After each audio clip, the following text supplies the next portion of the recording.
Hello అండి, అందరికీ నమస్కారం. మన చందమామ కథలకు మనసారా స్వాగతం. మనం బొమ్మరిల్లులోని వసుంధర గారి రచన నూరుకట్ల పిశాచం కథలు చెప్పుకుంటున్నాం కదండి. అందులోని 50వ కథ రాజు రాముడు ఇప్పుడు చెప్పుకుందామండి. ఇక కథలోకి వెళ్దామా మరి. శాపవరం గ్రామంలో సూరసేనుడనే యువకుడు ఉండేవాడు. అతడు మహాసాహసి. అతడికి రాని యుద్ధ విద్య లేదు. 18 ఏళ్ల వయసు రాగానే సూరసేనుడు తన తండ్రి వినయుడితో, నాకు సామాన్యుడిలాగా జీవించాలని లేదు, 10 మందికి ప్రయోజనం కలిగే విశేషం ఏదైనా సాధించాలని ఉంది అన్నాడు.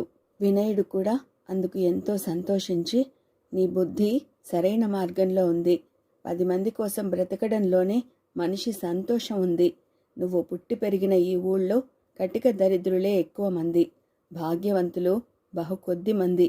ఆ భాగ్యవంతులు కూడా దుర్మార్గులు కారు, కానీ తమకున్న సంపదతో దరిద్రులను ఆదుకునే దశలో లేరు.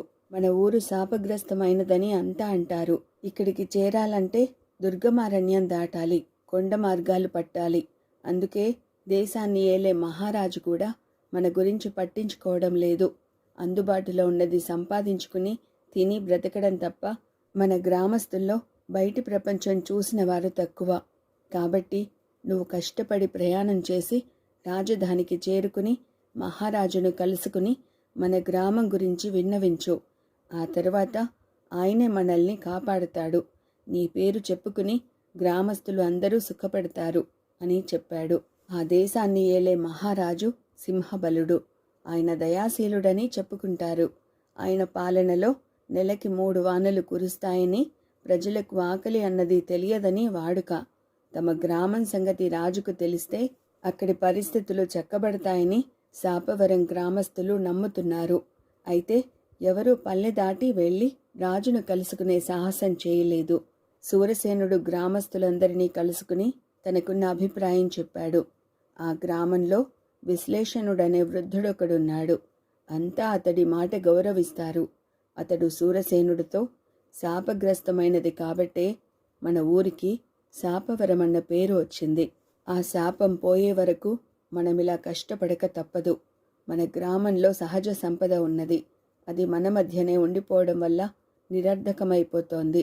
ఈ సంపదను బయటి ప్రపంచానికి తరలిస్తే మనకు గొప్ప ప్రతిఫలం లభిస్తుంది.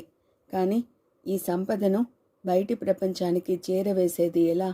బయటకు వెళ్ళడానికి మనకు సుగమమైన మార్గం లేదు. కాలం కలిసి వచ్చిన రోజున ఆ మార్గం దానంతటదే ఏర్పడుతుంది. అంతవరకు మనం ఎదురు చూడక తప్పదు. ఈలోగా మహారాజును కలుసుకున్న ప్రయోజనం లేదు. ఆ ప్రయత్నం మనకు ఉపకరించదు అన్నాడు. అయితే నేనేం చేయను అన్నాడు సూరసేనుడు. రాత్రి పడుకునే ముందు ప్రజాహితం గురించే ఆలోచించు. అప్పుడు కర్తవ్యం నీకు కలలో గోచరిస్తుంది అన్నాడు విశ్లేషణుడు. సూరసేనుడు అతడు చెప్పినట్టే చేశాడు.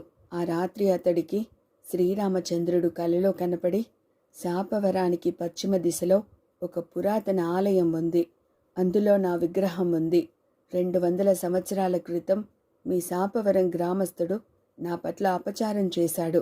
అప్పటి నుంచి మీ గ్రామం బయటి ప్రపంచం నుండి వేరుపడింది. అందువల్ల నాకు పూజా పునస్కారాలు లేకుండా పోయాయి.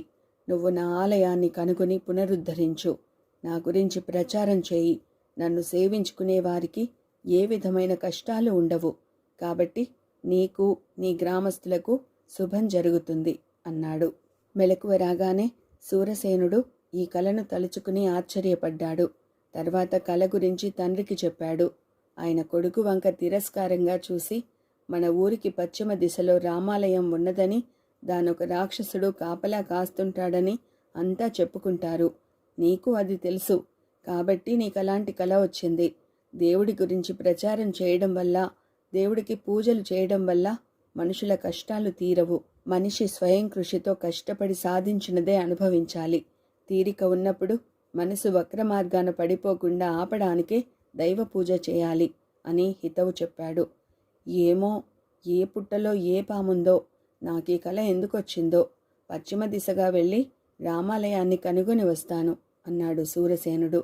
నాయనా, నేను వృద్ధుణ్ణి అయ్యాను. నువ్వు నాకు లేక లేక కలిగిన ఒక్కగానొక్క కొడుకువి. దేశానికి రాజే రాముడు. గ్రామం బాగు కోరి నువ్వు రాజును కలుసుకుంటానంటే అందుకోసం నువ్వు వెళ్ళి తిరిగి వచ్చే వరకు నేనెన్ని ఇక్కట్లైనా అనుభవిస్తాను. దేవుడి కోసం మాత్రం నిన్ను వదులుకోలేను. పిచ్చి పిచ్చి కలలు నమ్మి నీ జీవితం వృధా చేసుకోకు అని నచ్చ చెప్పబోయాడు వినయుడు. సూరసేనుడు మాత్రం ఆ విషయమై అప్పుడే ఒక నిర్ణయానికి రాలేదు. అతడు గ్రామస్తులందరినీ కలుసుకుని తన కల గురించి చెప్పి వారి అభిప్రాయం కోరాడు. ఆ వివరాలు విన్న విశ్లేషణుడు ఎంతో సంతోషించి, నీకు స్వయంగా రాముడు కనిపించాడంటే నువ్వు కారణ జన్ముడివి. ఇంకేమీ ఆలోచించకు. నీ వల్లనే ఈ గ్రామానికి శాపం తొలగాలి. తక్షణం బయలుదేరి వెళ్ళు అన్నాడు. అప్పుడు సూరసేనుడు తన తండ్రి మాటలు అతడికి చెప్పాడు. నీ తండ్రి నాస్తికుడు. అతడి మాటలు లక్ష్యపెట్టకు.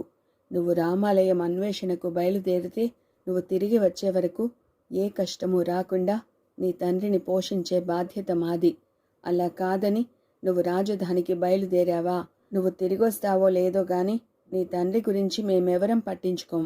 బాగా ఆలోచించుకో అన్నాడు విశ్లేషణుడు. పోనీ నేను రాజదర్శనానికి వెడతాను. రామాలయం అన్వేషణకు వేరెవరినైనా పంపించండి అన్నాడు సూరసేనుడు. కారణ జన్ముడివి కాబట్టి నీలో సాహసం చేయాలన్న తపన ఉంది. అటు రాజధానికి గాని ఇటు రామాలయం వైపు గాని వెళ్ళాలనుకునే సాహసి మరొకడు ఈ ఊళ్ళో లేడు అనేశాడు విశ్లేషకుడు ఖచ్చితంగా. రాజధానికి వెళ్ళాలంటే గ్రామానికి తూర్పు వైపు వెళ్ళాలి. రామాలయం పశ్చిమాన ఉంది. సూరసేనుడు బాగా ఆలోచించి తండ్రి అభీష్టానికి వ్యతిరేకంగా అయినా సరే రామాలయాన్నే వెతకాలని నిశ్చయించుకున్నాడు. నా కొడుకుని అన్యాయంగా రాక్షసుడి పాలు చేస్తున్నారు అని గ్రామస్తుల్ని నిందిస్తూ లబోదిబోమన్నాడు వినయుడు. సూరసేనుడు తండ్రికి ధైర్యం చెప్పి ఆయన్ని గ్రామస్తుల సంరక్షణకు అప్పజెప్పాడు. ఓ శుభముహూర్తాన గ్రామానికి పశ్చిమ దిశగా బయలుదేరాడు. అదంతా ఎత్తైన కొండ మార్గం. దారిలో ముళ్ళ చెట్లున్నాయి, విషసర్పాలున్నాయి, భయంకర పక్షులున్నాయి, క్రూర మృగాలు కూడా ఉన్నాయి. సూరసేనుడి భుజాన ధనువు వ్రేలాడుతున్నది, చేతిలో కత్తి ఉన్నది. అతడు ధైర్యంగా ప్రయాణం చేస్తూ కొంత దూరం వెళ్లేసరికి ఓ పెద్ద కొండ చిలువ ఎదురైంది. అది పర్వతాలనే కబలించేంతగా నోరు తెరిచి సూరసేనుడి మీదకు వచ్చింది. అతడు కత్తి ఝులిపిస్తూ చురుకుగా దాని బారి నుండి తప్పించుకుంటూ ముందుకెళ్లాడు.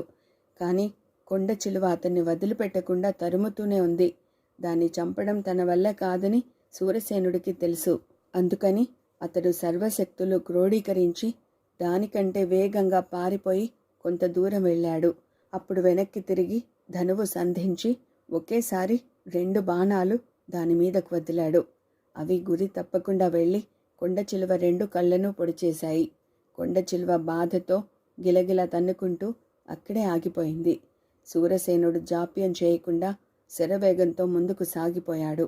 అంతలో ఏదో చేయి అతన్ని పట్టుకుని గాలిలోకి లేపింది. ఏం జరిగిందా అని చూస్తే అప్పుడు సూరసేనుడు తాడి చెట్టు ప్రమాణంలోని ఓ రాక్షసుడి అరచేతిలో ఉన్నాడు. ఆ రాక్షసుడు వికటాట్టహాసం చేసి, కొండ చిలువను దాటి నా దాకా వచ్చిన వారు ఇంతవరకు ఎవరూ లేరు. చాలా కాలానికి ఓ మనిషిని చూశాను. నీ చేతిలోని కత్తి ధనువు చూస్తుంటే నాకు నవ్వు పుట్టుకొస్తోంది. నువ్వు నన్ను చంపగలనని అనుకుంటున్నావా అన్నాడు. సూరసేనుడు నిర్భయంగా, శ్రీరామచంద్రుడు నీకంటే గొప్ప రాక్షసుల్ని బాణాలతో కొట్టి చంపాడు. నేనాయన భక్తుణ్ణి. ఆయన ఉండే ఆలయం వెతుక్కుంటూ ఇలా వచ్చాను. ఆలయాన్ని పునరుద్ధరించి స్వామికి పూజా పునస్కారాలు జరిపించాలన్నది నా కోరిక. నన్ను ఆ ప్రభువే రక్షించుకోగలడు అన్నాడు. రాక్షసుడు వెంటనే సూరసేనుణ్ణి క్రిందకు దించి అతడి ముందు మోకరిల్లి, ఓ మహానుభావ, సాధారణంగా మనుషులు నన్ను చూడగానే గుండెలవిసి చచ్చిపోతారు.